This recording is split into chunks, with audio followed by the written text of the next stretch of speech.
This is part 2 of a 2-part series of videos. If you haven't seen the first part yet, go ahead and click that card up there or check for the link in the description below. Welcome back to Arcana Revealed, where I'll be carefully analyzing each Persona user from Trinity Soul to try and best match them with their ideal Arcana. Last time we looked at our 6 main heroes, but today I'm going to be talking about the members of the Maribito. Just as a reminder, or in case you skipped the first episode, the Arcana is the means by which all is revealed, and yes, that includes spoilers, not just for Trinity Soul, but for the entire Persona series up to this point. So, sit back, relax, and remember that their fate is in the cards. So, the very first member of the Maribito I want to look at is the first member we meet, Yugi Camuto, and his briefly seen persona, Utnapishtim, and I'm so sorry if I'm saying that wrong. Utnapishtim is a character from the Mesopotamian fables of Gilgamesh. He and his wife were tasked by one of the gods to abandon their worldly possessions and build a great ship so they could become the sole survivors of a world-ending flood. After going through the trial, he was granted the status of a god and given immortality. In the tale of Gilgamesh, Utnapishtim gives the hero a test to achieve his immortality, and although he does fail, the god tells him where to find a flower to restore his youth. Now, while we don't get to see much of Utnapishtim, since he is the very first persona severed by Abel, I think when we look at the story of his persona, as well as Yuji's own actions throughout the anime, I would say that he best represents the Hermit Arcana. A few common traits of the Hermit Arcana are isolation, self-reflection, and an attempt to become alone. This is actually one that I'd considered for Jun for this exact reason, but I didn't really feel like that fits Seth very well. Utnapishtim, however, is a man who sacrificed everything, and even after becoming a deity, he simply resided at the mouth of a river. Yugi is also a character that, despite being a member of the Maribito, is often shown fleeing. He runs from battle, he runs from Rio, and later when he's worried he's no longer useful, even runs away from his own team. We see that after Yuji's persona has been cut free, he attempts to live a simple life, working jobs and trying to move on. But he gets roped back into things until, sadly, he's the first to pay with his life. Hermit characters in the Persona series often represent people who hide themselves away or have some degree of anonymity. Persona 3's Maya is a link done entirely through the internet. The Fox from Persona 4 strives to fulfill people's requests, though through more indirect means. And interestingly enough, both Jin and Futaba, currently the only Hermit Persona users, also both utilize the internet to fulfill their goals. For better or worse, they use their isolation to figure out who they are, as Yuji himself also does. Next up is Saki Tachibana and her persona, Naboo Chadnazar. Again, sorry if I'm saying this wrong. Naboo Chadnazar is best known as being a king of Babylon in biblical texts, but not just any king, one of the cruelest, ruthless, and most villainous kings of his era. He was the king that conquered Jerusalem and ruled over his own people like a tyrant. When he had the sage Daniel analyze his dreams, he ignored warnings of his own downfall, and was immediately overthrown and forced to live out in the wild. For a handful of admittedly small reasons, I think Saki is best represented by the Magician Arcana. Partially because common traits of the Magician Arcana are intelligence, resourcefulness, and in reverse cases, manipulation, which not only matches Saki's combat style, where she's one of the more collected fighters who uses the battlefield to her advantage, but manipulation is quite obvious as well in her entire Mayuri Yamazaki disguise. Magician personas also tend to have long-range magic attacks, which we do see in Naboo Chadnazar, as it primarily uses lasers rather than close-range fighting. But lastly, it's because a running theme with magician characters is the idea of a tragic romance. From Yuka's harsh dismissal of Kenta to Yosuke's relationship with Saki, Morgana's totally one-sided crush on Anne, and even Kenji's attempts to woo Miss Kanao failing horribly, romantic tragedy is like the main thing with characters of this Arcana. And one of Saki's biggest character traits is her grief over the loss of Toma, whom she clearly had a relationship with. We don't really get to see much of that relationship, but we do see the aftermath of it, so yeah, I think Saki best fits the Magician Arcana. Speaking of Toma Shikura, let's take a look at him and his persona, Nebuzaradan. Now why does that name sound familiar? Oh right, because he's from the same tale as Saki's persona. Nazar was the powerful king, while Nebuzaradan was the captain of the guard and was responsible for just as much death, carnage, and destruction as the king he served, possibly even more so. Now, this was honestly another easy one for me. Toba and Nebuzaradan represent the Chariot Arcana. Personas of the Chariot Arcana are typically soldiers or deities of war associated with battle, which fits our captain of the guard here. Nebuzaradan was even said to keep a photo of his king inside his chariot. The Chariot Arcana typically represents determination, willpower, and motivation towards a goal.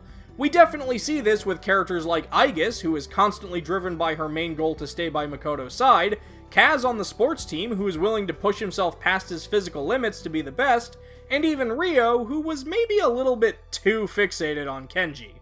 We really don't get to see much of Toma's personality before he dies, but he is generally presented as one of the more dedicated members of the Maribito, and does come across as something of a leader who is loyal to Kujo. Of course, another common trait of the Chariot characters is that when properly provoked, they can be pretty quick to anger, which we see in characters like Mark, Ryuji, and of course, Toma himself, who loses his calmer demeanor when egged on by Ryo. One final note is that during tarot readings, the Chariot may symbolize that you're keeping yourself guarded in your daily life, which does fit in Nebuzaradan's fighting style. In Trinity Soul, most personas come rushing out and fight from the front, but Nebuzaradan comes from behind and uses his shield-like appendages to protect his user. So yeah, I'm thinking Chariot. Then there's one of the most prominent members of the Maribito, Sotaro Sennoa, and his Chinese fish god, Gukyo. Now, Gukyo, whose Chinese name I'm not even going to try to pronounce, is a god of wind, the sea, and even pestilence, and is known from Chinese legends as being powerful, but also being quite stubborn. In my eyes, there is no arcana that fits this character better than the Fortune Arcana. While the card typically represents luck, change, destiny, and chance, a recurring theme of Fortune characters is their attempt to break themselves out of the fate they have been dealt. Jun, Persona 2 Jun, not Trinity Soul Jun, believed Maya was dead and drove himself to be Joker to try and defy that. Naoto wanted to be a world-famous detective despite believing she could only do so if she were a man. Takaya wanted to literally see the end of the world before he died, and a certain Miss President wanted to go to school and be a student despite being a robot who was locked up for over a decade. That's right, I'm talking about Labris. I like Labris. Oh, and also Keisuke, blah blah, Dr. Dad, who cares? Sotaro stands out for constantly fighting the fate he has been dealt. He's one of the only members of the Maribito who doesn't seem to have any respect for his boss, and even after knowing full well the fate that awaits them, to be absorbed by the clone of Ayane, he literally attempts to fight against that fate. It doesn't work out very well, but he still does it. Next up, we have Taichi Udo and his persona Hermod, who may seem tricky because we really don't get to see much of them. But when I see Udo, I always see the most level-headed member of the Maribito. I see the man who truly cares about what's best for those around him, who has the courage to consider that maybe they'd all be better off if Shin just severed their personas and they could live a life of peace. He is a man with bravery, compassion, and stands up for who and what he believes in. And for that reason alone, I think he best fits as the Strength Arcana. Similar to the Chariot Arcana that represents determination towards a specific goal, the Strength Arcana typically involves working towards an inner problem. We see this with Yuko trying to figure out what she wants to do with her life, it's evident in Daisuke dealing with his issues with women, and at the time of making this video, there's really only one strength-wielding persona user, and that's Koromaru, who does work hard to protect the home of his former master, even willing to get injured if it means keeping it safe.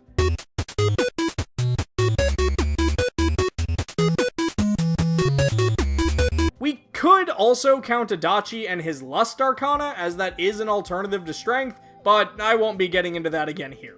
In Norse mythology, Hermod was a warrior who went to Hell and pleaded with the goddess of death to return the life of his brother Balder, much in the way that Udo pleaded with the group to let themselves be free of the curse of their complex personas.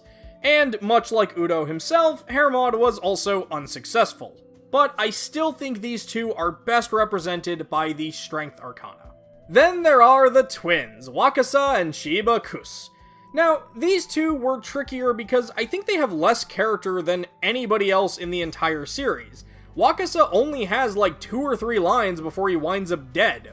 But when I looked at their personas, Qin Shubao and Yuchi Jingde, who were both generals during the Tang Dynasty of China, hired to guard the emperor while he slept, and the actions these two characters take, I've decided to classify Wakasa and Shiba as the Moon and Sun Arcana, respectively. In tarot reading, the Moon generally represents traits such as instability, anxiety, fear, and a general concept that something in your life isn't what it appears to be. The Sun, on the other hand, represents optimism, enthusiasm, and truth. We don't get to see too much of the Moon in Wakasa before he's killed, but Shiba is shown to be one of the more optimistic members of the group, staying loyal and attached to Kujo even after he'd fallen into his coma. In the Persona series, there are 2 interesting pairs of Sun and Moon characters we can look at: Tatsuya Suo and Maya Amano from Persona 2, and Sho and Minazuki from Persona 4 Arena Ultimax. When looking at those pairs, as well as Social Link and Confidant characters, I eventually realized something. Moon characters typically find themselves in a bad situation that results from their own actions, while Sun characters tend to be in bad situations because of things outside of their control, but aim to make the best of it. Maya chose to let herself get involved in the case, while Tatsuya was kind of pulled into it. Minazuki chose to take Sho's wishes upon himself and take action, while Sho was just an unfortunate test subject. Even in the social links, we see Ai got dragged into all this because she skipped classes, while Akinari was just some poor kid with a terminal illness. Moon characters typically have their own secrets to hide, while Sun characters try to be positive throughout it. Which is funny, because Maya is the one with the penchant for being positive. But even then, we see she was doing that to try and hide her own issues. Wakasa put himself in this bad position by absorbing too many people, which caused his persona to go berserk, and it ended up getting him killed. Shiba got roped into this, but always did his best for the team and always stuck by their leader. And that also ended up getting him killed. Again, we don't really get much time with these characters, but I think the common themes and duality of the Moon and Sun Arcana work with Wakasa and Shiba quite well. Speaking of that leader, I think it's time we took a look at the big man himself, the leader of the Maribito, Keisuke Komatsubara, aka Maria Kujo, and his terrifying persona, Gozanze. And I can't think of an Arcana that represents them better than the Tower Arcana. Now, what's interesting is that Gozanze himself is often seen as kind of a good guy. He's a strict enforcer who conquered multiple worlds, but is only meant to attack those who stray from the path of Buddha. This is perhaps in relation to Kujo's mantras of humanity straying from the power of personas they're supposed to own. Of all the cards in the tarot deck, none should be more feared than the Tower. It represents destruction, ruin, failure, trauma, disaster, upheaval, and chaos. There is seldom a positive interpretation to this card, and in the Persona series, as far as actual Persona users go, it's almost exclusively been used by Nyarlathotep, the Shadow of Humanity. From Takahisa Kandori having Nyarlathotep pull his strings and eventually overtaking his body, to yes, Hitler using Nyarlathotep, but we find out that Nyarlathotep was Hitler, making himself both Persona and Persona user, which we also see with Maya Rakujo, as we discover that when Komatsubara died, his persona, Gozanze, was able to create his own body, and again, become Persona user and Persona. Komatsubara's story is one of ruin. He performed inhumane Persona experiments, including on his own daughter, and when she killed herself, he was driven to try and bring her back, but ultimately failing. And that pride that cometh before the destruction is another commonality of the Tower Arcana. It just fits him really, really well. And finally, we have one more person to look at. Although technically they are 2 separate Persona users, I think it's safe to say they would share an Arcana. We have Ayane Komatsubara and the clone of Ayane, with their 2 separate personas, Aditi, the mother of gods in Hindu mythology, and Devi, who in Hindu religion is sort of the core of all goddesses, and can be seen as the very notion of divinity itself, respectively. Given their strong connection to such incredible goddesses, I view Ayane and her clone both as members of the Judgment Arcana. The cards say that the Judgment represents powerful traits such as composure, rationality, awakening, and the ability to make quick and accurate decisions. Now, in the Persona series, we don't really have many characters that specifically represent the Judgment Arcana. Only 2.5, really. But typically these characters are calm, calculated people that strive to do their best. Erico Kirishima is one of the most studious party members ever when it actually comes to what a persona is and what it means due to her fascination with the occult. Sai Nijima patiently and carefully analyzes almost the entirety of Persona 5, and even Nanjo, who was briefly a Judgment character in Persona 1, tries to look at every problem from the most reasonable angle. Ayane and her clone are calm, calculated characters. Even when visibly showing strong emotions like anger or shock, they never lose their composure. She is not a Persona user that screams or has outbursts. She makes quick, snappy decisions to gain her edge in a situation. Even when that decision was to literally kill herself to try and put a stop to her father's research, she was willing to make it. And it's that level of conviction that has me putting these two as Judgment Arcana users. Okay, so there we go, the 9 members of the Maribito and our villains of Persona Trinity Soul. Just like last time, do you agree or disagree with these analyses? Is there an Arcana that you think would fit any of these characters better? Feel free to let me know all of that and more in the comments below. I'd like to thank you all for joining me on this 2-part journey back to Trinity Soul, and I hope you all enjoyed it. If you liked the video, go ahead and click like, and don't forget to subscribe for more videos in the future. And if you really want to support the channel, consider checking out my Patreon. Thanks again for watching my series, and remember, the Arcana is the means by which all is revealed.